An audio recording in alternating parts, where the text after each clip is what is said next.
Words are great, but ink doesn't mean anything if the actions don't follow. Having diverse teams would allow us to outperform, because if you had diversity of background, diversity of race and gender at the table, you were going to actually get to a better answer than people who did not.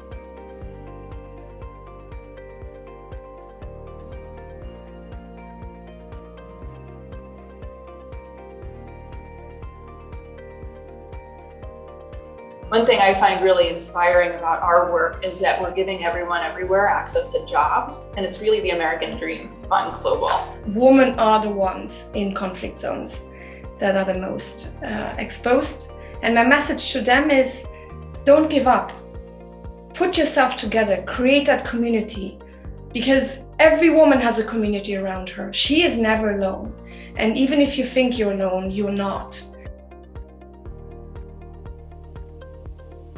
We're excited to have you here for the Modern Parenting panel. We are solving the problem of the very fragmented and disconnected maternal and pediatric healthcare industry in the United States, with a focus on health equity and reducing maternal and infant mortality in this country.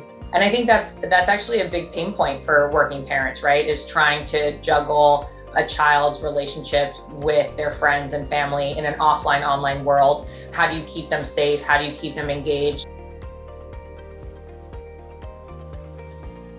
We think of ESG and the emphasis just on ESG, and with that comes, the S in ESG, which is really diversity, inclusion, equality, and that. And so then the same thing is around helping other people when they make mistakes. How do you deliver it to them in a way that's timely, actionable, but keeps them from being overly defensive?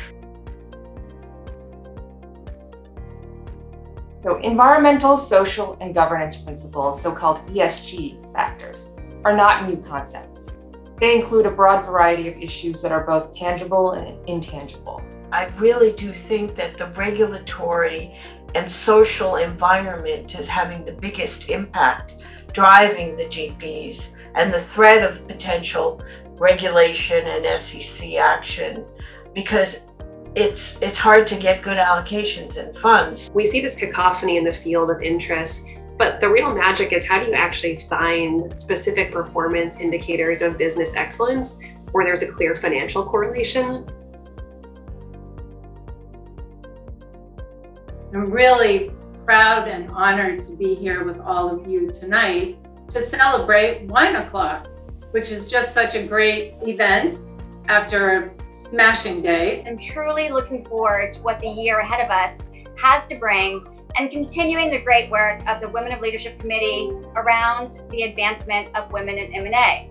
When you are spinning out, when you're stuck, when you're frustrated, when you're stressed, go back to this terminology, go back to this language, go back to that, and bring it from your head down into your heart, and then bring it from your heart out into your hands, and really implement it. And practice it. It's a practice like anything else. Welcome everyone to the 8th annual ACG New York hosted Women of Leadership Summit, brought to you in collaboration with a plethora of wonderful sponsors and partners. It's such an honor to be here today. This is amazing, Women of Leadership Summit. I just wanted to say thank you all for joining us today, and so thankful to the incredible committee who put everything together today.